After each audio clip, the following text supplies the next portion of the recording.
To enjoy your safe tour of opposite attractions, please remain seated with your hands, arms, feet, and legs inside your tour tram. Keep a watchful eye on your children and, oh yes, please, don't let your imaginations run wild.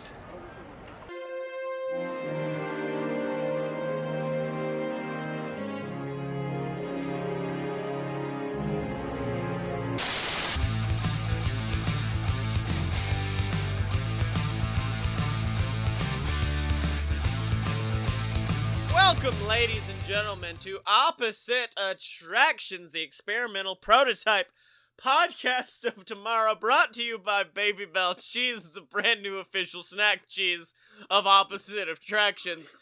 Joining me, as always, is the Baby Bell master himself. It is Jim Murphy.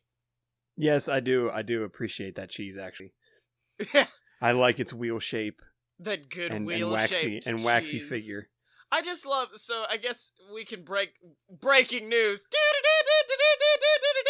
Breaking news, ladies and gentlemen. Disney has, you know, Disney has officially taken a stand in the great cheese war of 2017 by announcing that it supports the candidacy of Baby Bell for the official snack cheese of Disney World. I think it's actually just mini Baby Bell. Like, Baby Bell is still out there. Wait, what? Like, Big Baby Bell is still out there. Like, Universal's going to come in and steal them up and say, no Baby Bell east of the Mississippi. Yeah. You can have it in Disneyland. Exactly. They're just like, it's a tiny Baby Bell that looks like Iron Man, and they're like, this is ours.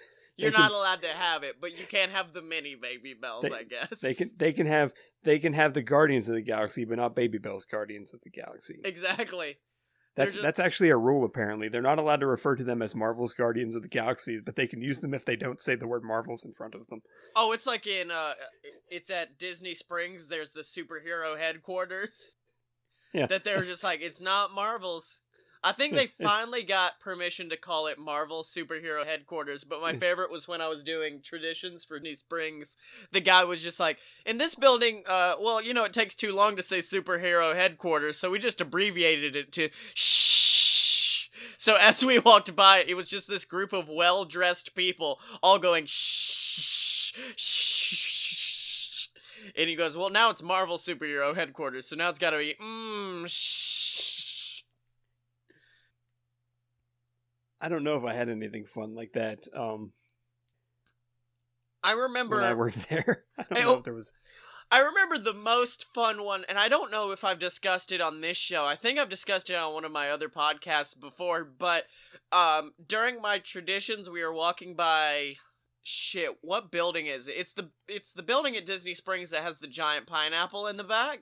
It is Bongo's Cuban Cafe. Yeah, it's in the back of Bongo's, and we're passing by it, and I see this giant pineapple, and I go, oh, who lives in a pineapple under the sea? And the guy looks at me like I just shot his dog. He's just like, no, that's not ours. You can't say that. And I was just like, I was talking about absorbent Carl. Rectangular trousers. He's like, good.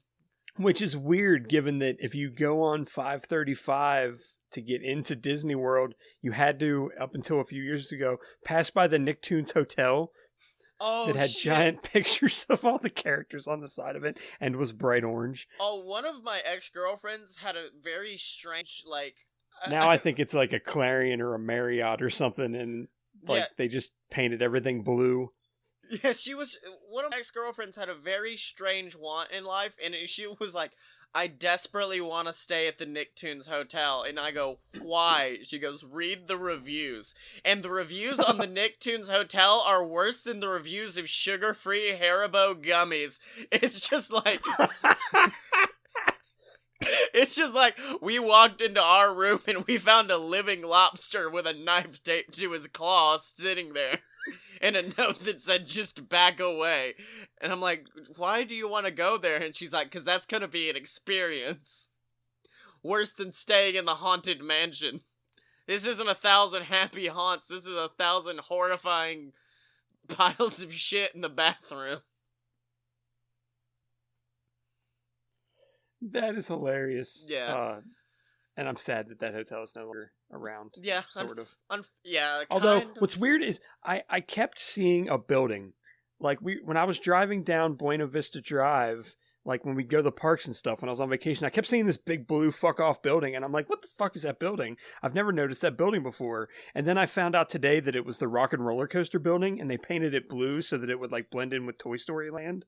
Oh, wow, really? But I had no idea that's what that building was. It just staring. I'm like, what the fuck? It's like, there's Tower Terror, and then there's this giant blue fuck building. What is that? Yeah, and I'm trying to like look at Google Maps, and I'm like, I don't even see this building on here. I have no idea what this building is, but, yeah, I've had a few of those moments where, like, I was driving. This was when I did my, actual Disney World, not Disney Springs editions. This is a whole lot of behind the scenes this episode. But I remember driving backstage and just like, it feels weird to be in your own car as you pass by not Spaceship Earth, as you pass by Space Mountain. Cause I just look to the left and I'm like, what is going on right now? I shouldn't be this close to this entire park.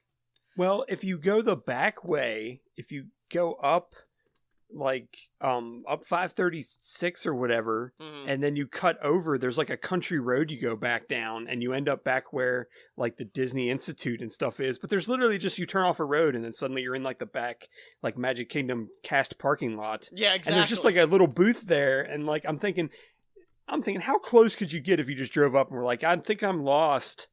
Right? Like, no, I still have my like. You can't see anything from back there, but there's like shit tons of big buildings and like it just. I mean, I only worked at Disney World for a day, but I do still have my official Disney World badge. I may just show up one day backstage and then just be like, guys, I have my badge. It's okay. Let me in. It's all right. It's on par with me still having my green ID from where I worked at T-Rex and being like, I can probably still get discounts. I know it's been 5 years, but it's okay. Although my favorite was still when I told you that you sent your original like ID, which is this old 2001 piece of shit, it's and I'm 2002. It's from 2002. Yeah, and I was apparently every time they changed colors, so like they had different. Like, I think mine has red on it or something, and I think when they did it the next time, it was, like, blue, and then it was yellow, and then green, and they just kept rotating around. Yeah. Because I saw other people's. Yeah, and I was just sitting there like, nah, dog, you could probably still get a discount with that. You'll be fine. I know.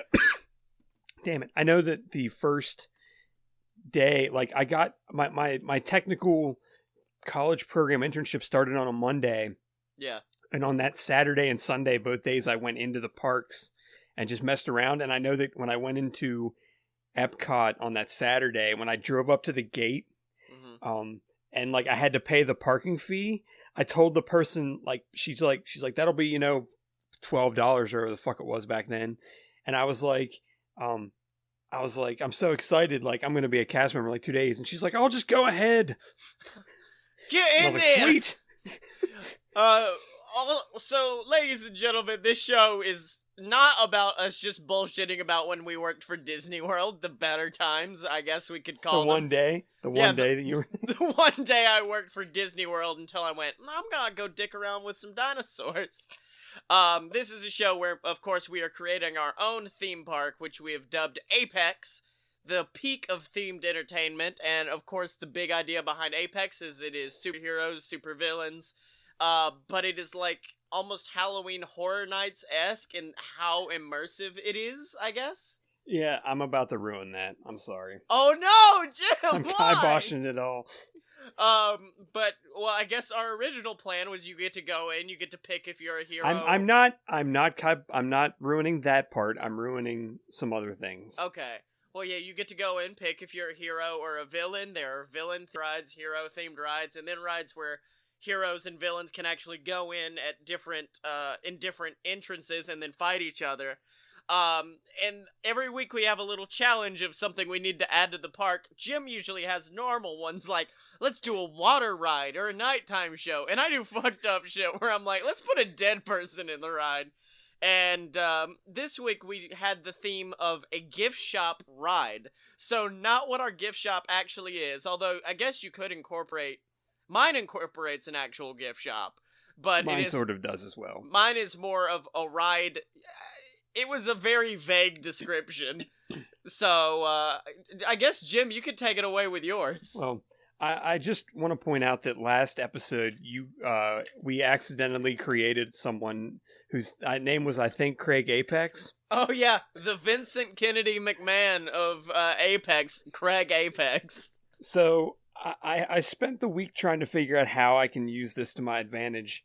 What I came up with is basically the big thing I had with theme parks and like Pandora and things where it's like, oh, it's really immersive, and it's like, yeah, but you still got to go stand in a queue, and then someone asks you how many people are in your party, and then you have to stand on a dot with a number on it. So my idea was basically to, instead of trying to make the theme park immersive as a separate thing, just having it be that the theme park is what Craig Apex created as a theme park. And basically, so my idea was that his name was not Craig Apex. It was Craig Peck. I was going to say Greg Apex, but then it'd be Gregory Peck, and that's kind of weird. Yeah. And actually, the hero of Apex was a real thing, and he changed his name to Craig Apex, kind of in support of him, and also to start like a weird kind of booster gold business relationship thing. Yeah. Like he was like an entrepreneur, and he's like, me and you, kid, we can sell things. And so like they started this idea of like a theme park where kids can like go in and be a hero. And I guess out of that came like, oh, well, I guess we should put villains in there too. So my idea is That's actually the weirdest assumption to come to for the two. It's just also we should put in all the bad guys. Well, my idea is that like we created all these heroes and all these villains, like all of them aren't really real. Oh, okay. Like Apex is a real, like in the storyline of the theme park, like Apex would be real, and like yeah, there might be a guy named like Titan that's a villain, but he's nothing like the Titan that's in this thing. And like I guess they do like there's some weird like parody law thing that he can say like, oh no, it's not really you, don't kill me, or whatever. But except Hyperion. Hyperion is actually the real person, like Apex. He's just that much of a doofus and a butt monkey that's where he actually works, at the theme park. I like the idea that all other villains get sent to like an Arkham Asylum type thing, but with Hyperion, they were just like, no, let's keep him here. Let's just put him around. I feel like his figure in the attraction is fake, is like an animatronic, but when you actually like if they do a meet and greet, like it's supposed to actually be him, and like when he shows up in the nighttime show, like it's actually him. Yeah. And maybe you see him other times, like and he's like sweeping the floor or something. But I had this idea for when you walk into the park. So like at Disney World or Hollywood Studios, one of these, like you walk in, there's like one side is usually like guest relations and such, and the other side's like stroller rental or what, and like lockers. Yeah. So it would kind of be like that. One side would be guest relations, stroller rental, lockers, all that crap. The other side would basically be this building that Craig Apex built as like your introduction to the rest of the park. Okay. So you go in, and it's basically the Happy World Land monorail from Tiny Toon Adventures, How I Spent My Summer Vacation. Oh, okay. So it's like right near the entrance, except it's not a monorail, but you go in, and the idea is you're supposed to like see what things you can do in the park. And so you get in this little car and you drive through this building, and it's basically a very poorly done dark ride through like bad sets. That's like, here's some of the rides you can experience, and like it shows you like really bad like 2-dimensional pictures, or it's like really poorly done animatronics and stuff of like all the various rides we've created. Okay. And also all the merchandise you could purchase that has the stuff in it. So like you're driving through, so it's like riding through, and all of a sudden it's like, well, here's Maniac Mansion, and then there's like a t-shirt hanging next to it. Okay. Or there's like, or like one of the characters is wearing a Maniac Mansion hat. But basically the end, like the first half is that. So it's like you can try all this stuff, and it's like, and it kind of shows you where it is in relation to like on a map, will be there, and you can say like, oh, this is here. I want to go over here, and I want to ride this, and like whatever. And then at the end, it's all this is all trackless. At the end, you end up going through a gift shop, trackless. Like it's like everything splits up, and you're driving through like shelves and around like stacks of T-shirts and crap. Okay. So it turns into a very big cash grab like immediately. And you kind of realize that like maybe Apex and Craig Apex don't really get along as much anymore because he's turning it into such a blatant like merchandising opportunity. And Apex doesn't like that, but he can't really do anything about it because of like contracts and stuff. Right. So there's a little bit of that in there too. But it basically starts out as here's a tour of my park, and it turns into buy my stuff. Okay. Very quickly. Now here's my question: can you reach out of your cart and actually like grab the shirts to buy? No, the worst / best part of it is you get off the ride at the end and you walk down a ramp and you turn a corner and you're literally in the exact same room, but it's now able for it is literally like a mirror image of whatever you just drove through on your trackless carts, but now you can actually shop in it. Okay, now I like the idea, but is it just like a simple narration and shittily done, or is it like supposed to be Craig Apex and Apex there, like guiding you through it? Because I like the idea that as the ride goes on, Apex starts getting more aggravated, and you can hear there could be a voiceover narration of them two both talking about the things that they're trying to accomplish with the park, and it starts out very like, we want you to be a hero or whatever, and then it slowly turns into, I want you to spend your money. Yeah. Well, I mean, that could be the difference is Apex could just be like, I created this park in order to raise the heroes of tomorrow. And then Craig's just like, that's all good and fine as well, but also, look at the brand new Juicy Peaches shirt. The juice is loose. I love the idea that by the end of it, Apex just feels defeated by the concept, and he's just like, pick up the official The Juices shirt, only available here at Apex. Have a good one. I think one of the last things you go by before you get off the ride is like a checkout, like a register, and Apex is working the register with a name tag that says Apex on it. You've just turned the main hero of our park into the saddest. But it's not actually him. It's actually like an animatronic, and like literally his voiceover is like, that's not me or whatever. Yeah. Like he's all mad about it. He's just like, why did you do this to me? I was supposed to be a hero. So that's that. The idea is basically he puts the villains in to make extra money because he knows that not everybody wants to be a hero. Okay. No, I like the idea that, that's probably what you would ride near the beginning of the day, because that's your introduction to the park. I like the idea that kind of shows the anger brewing between Apex and Craig Apex, and then during our nighttime spectacular we created last week, at some point Apex just goes batshit and attacks Craig Apex.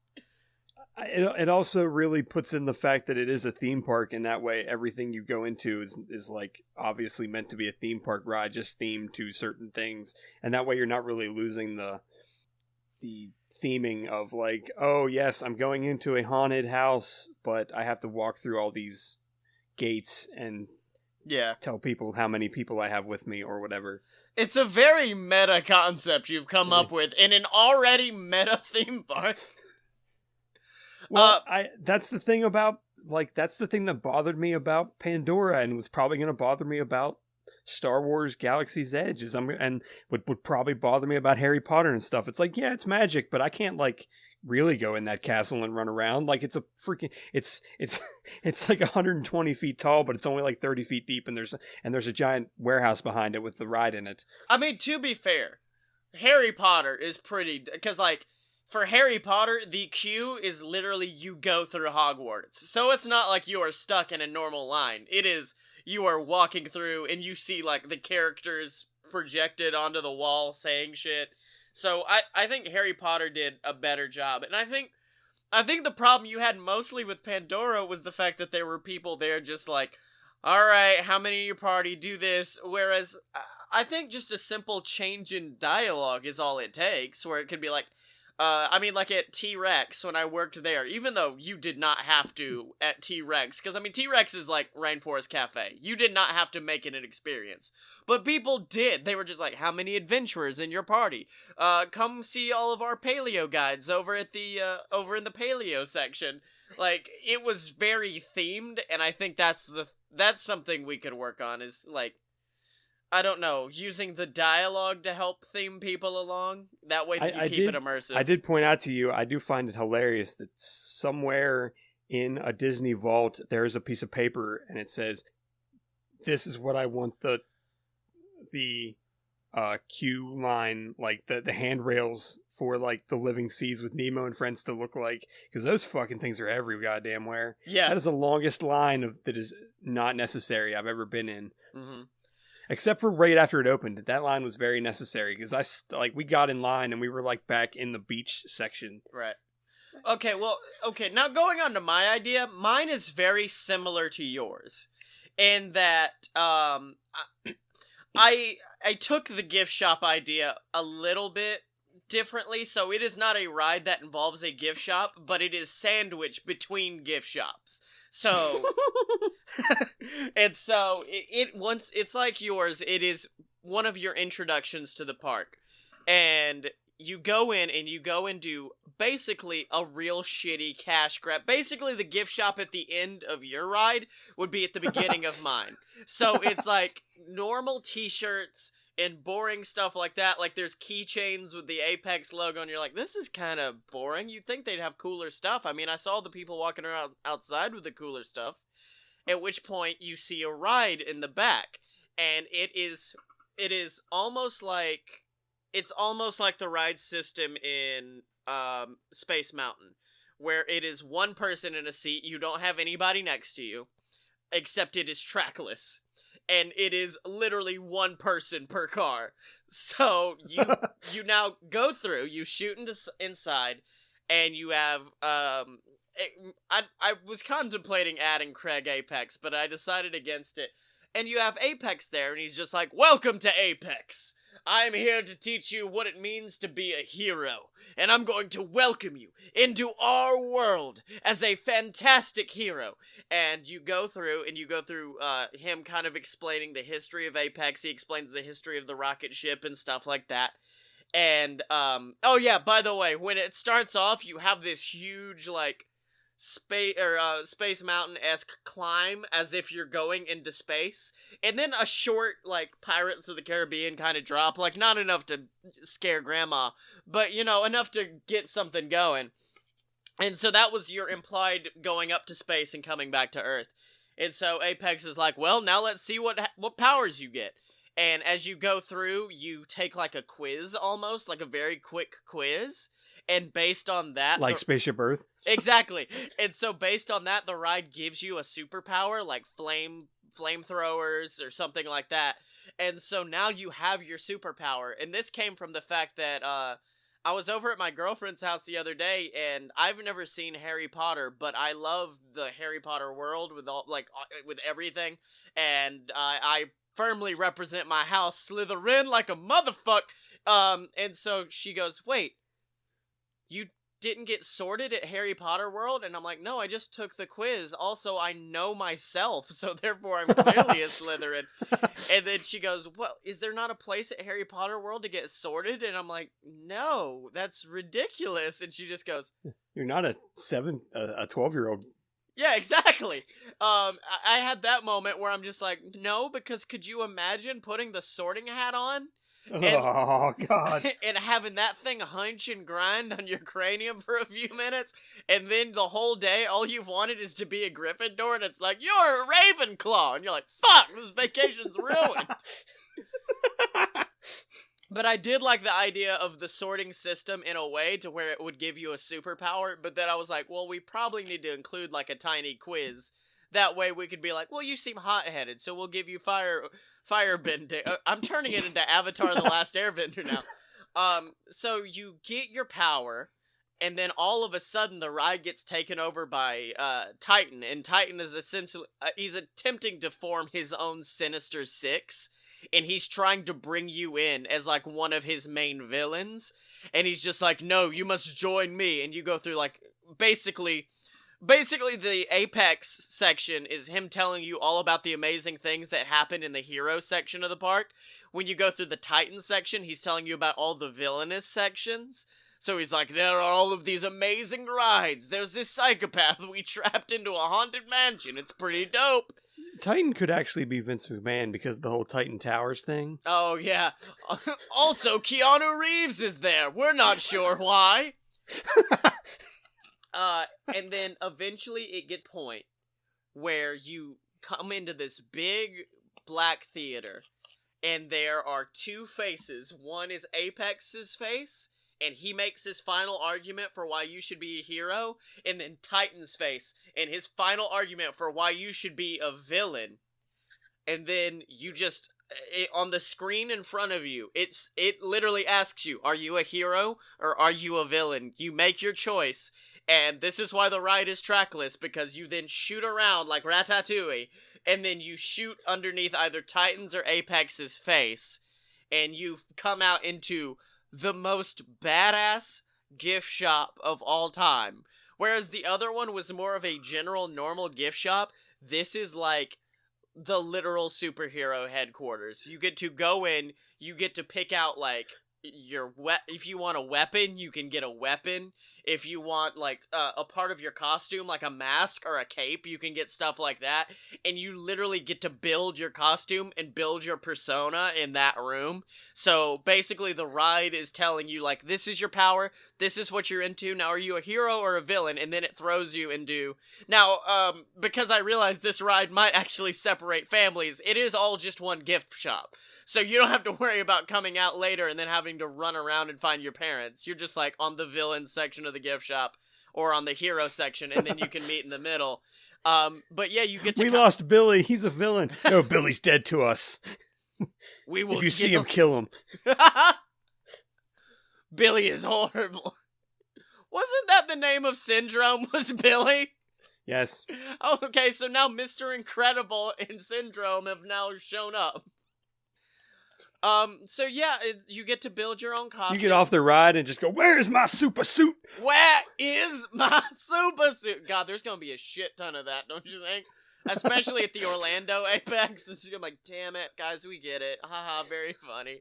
And then also I think like how at the end of Figment, you get to design Figment of your imagination, except it's kind of a garbage system. Updated it since 2002, I think. You get to kind of make your own official superhero. I don't know. I guess we could have like a post-Civil War thing where all superheroes have to register with the U.S.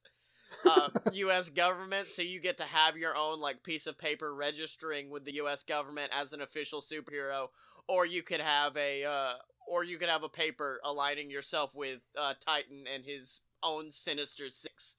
So yeah, that's my idea for the gift shop. You combined Ratatouille, Spaceship Earth, Pirates, Space and Mountain, Bibbidi Bobbidi Boutique somehow. Yeah, and Space Mountain, and Pirates League. Exactly. That's called talent. I like the thing is, would every single person that came in have to ride it? I don't think they would have to. Like, could you just go into the end and grab your stuff? Could you walk into, like, basically the exit and buy your stuff and then go back out? Well, I mean, yeah, if you're a sourpuss about the Well, whole I know, but I'm deal. saying that is a thing that can be done, because otherwise that's a hell of a fucking long line at 9 a.m. every day. Yeah, I think you can go back in whenever you want. So if it's just like, Dad, I want this gauntlet. Wait till the end, son. Wait till the end of the day. You don't know what you're going to want to buy later. And so at the end of the day, you go back and get your gauntlet. But there is an advantage to getting it early, because I still like the idea that your weaponry helps you throughout rides. So, like, the rides where you have to fight villains, or the heroes and villains have to fight each other. Like, if you had a specific gauntlet, like a fire gauntlet, instead of, like, every moment, like, there would be certain moments in the ride. It'd be like, this is about to get real nerdy, but in Mega Man X for the Super Nintendo... you would get certain weapons, like, as you defeated certain bosses. So when you defeated the fire boss, you got, like, a fire weapon. And depending on what order you played the level in, you could go back and use the fire weapon on certain things, and it would affect the game differently. Yeah. So you could still play the game like normal, or you could use, like, these small Easter egg-esque things to fight. So I like the idea that, like, oh wait, you're an ice villain? You need to go ride this ride because there's a certain segment just for ice villains where you can freeze someone. So it makes you feel special because your power lets you do things within the ride. I like your version of this attraction better than mine. Oh, you don't like the shitty... What was the ride you sent me on Facebook that one day where it was literally just going back and forth in an S motion? That was called Terminus. That's what that was called. It was horrible. Yeah, that was horrible. That's kind of what yours was like Terminus, but with a theme, with a gift shop in the middle of it. So yeah, I think... Well, no, I like the idea of it leading into a cash grab. Oh yeah, that... Well, I mean... Even, like, but it fits the theme of the thing of... You know, there's heroes on one side, there's villains on the other side, and how do you... And, like, yeah, you don't have to ride the ride and go through the thing. Like, you can just walk in to the end. You could even do a thing, like, at the end of Test Track, when you walk down the ramp, they actually have a thing where you can, like, make your own... They have, like, I don't think it's timed, but you can make cars at the end, like a practice. There's, like, a practice thing. So you could, I guess, technically walk in, and there could be a little, like, touchscreen... thing of like, I didn't want to ride the ride, but I can still do the quiz and figure out what kind of hero I am or whatever. That's a good idea. I really like that idea. And then choose, are you a hero or a villain, and you can go from that. It prints out a shopping list for you. Like, here, buy this stuff. Yeah. It comes out to $99.95. Well, I mean, tax not included. I think it's just a suggestion. So if you get ice and you're like, I want fire powers, it's like, okay, Billy, here, buy the fire gauntlet. It's okay. Yeah. So it's just a suggestion, but it is literally being like, this is what our scientists have determined. Pat Benatar takes the quiz and the machine breaks. All right, so I think good episode. We've figured things out. At least we figured out how to sort everybody into heroes or villains rather than just telling them go through here. That store could literally be like the Emporium of Apex. Like, it could be a very large... Oh, 100%. I definitely was seeing it as you walk in, and you almost see this Main Street-ass thing, but you walk in the first door, and you're like... Yeah, if you think about it, like, the front, like, if it took up the whole... Like, imagine if it was, like, Main Street, and it was, like, the whole left side of the street. You go in the front, and that's, like, the crappy stuff, crappy souvenirs, and then, like... Behind that building is another building, and that's where the ride is, and you do the ride, and then when you get off, you're in the back half of the building. Or, like, yeah, you can just walk into the back half, or you can take the ride and figure out your stuff, and then you have a ride in there. Yeah. See, they should have an Emporium ride, like, you go through the movie that's from, and I wish I could remember. Oh, yeah. I like the idea, though, that it's going to be a little bit hard for people to find it, because all I can think of is Los Tres Caballeros, where you're just sitting in the middle of Mexico like, that was a nice margarita I just had. What the fuck? Is that Donald Duck? Why is there a volcano here? Yeah, I was thinking of Summer Magic. That's where Osh Popham is from. Yeah. The person that supposedly runs the Emporium on Main Street, USA. All right. So if they put a Summer Magic ride in the back of the Emporium... All right, so we have done it. We've figured out, I guess this is not just a gift shop ride. This is kind of, in a way, a flagship ride almost. It's very important that you go through it. Yeah, at least you have to go in the store, and who doesn't go into a theme park and not go into a store? Exactly. So that's it. Jim, do you have a challenge for next week? Do you have a name? Is there a name for this attraction that you have? Choose your side. No, I don't know. Okay, I think for next time, what we should do is, I know that our next episode isn't going to, like, come out until, like, the first week of November. Yeah. But I think we should do we did spooky rides, like, a couple episodes back. I think we should do, like, our Halloween special event. Ooh, spooky. Like the like Halloween. Universal has Halloween Horror Nights. Disney has Mickey's Not So Scary Halloween Party, where they close the park down. Yeah. Like I don't see our park being a packed full of people 24 hours a day, Yeah. 365 days a year. So around Halloween, what would we do to bring people in as like a limited time, limited ticketed event? Okay, so this is our spooky time attraction. And I guess we're both gonna have to make decisions on whether Apex is more Disney World or where it's just a fun, happy Mickey Mouse kind of scary, Well, or if it's gonna be Halloween Horror Nights where we're just like we stab a customer as they walk in. If you want, one of us can go one way and one of us can go the other way. No, it's okay. I just wanted to be a surprise. Okay. So Jim Murphy, where can they find you? I am sometimes on Twitter at apparently smart and very little else place. Sadly. Yeah. And I need to work on my social media brand more. Yeah, exactly.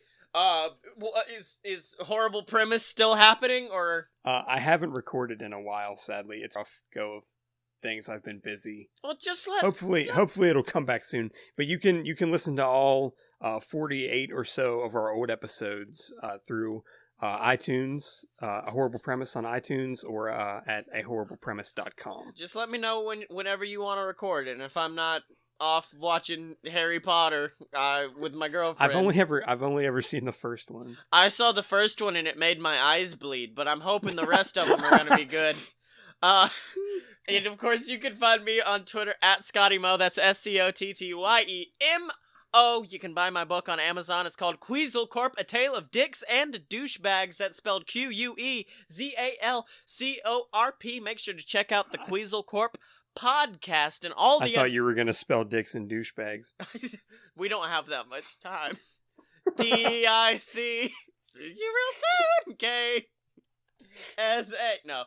And of course, you can check out the Queasel Corp podcast and all the other amazing BS Network programs like this one on a load of pure BS.com. If you guys are listening on Stitcher or on iTunes, make sure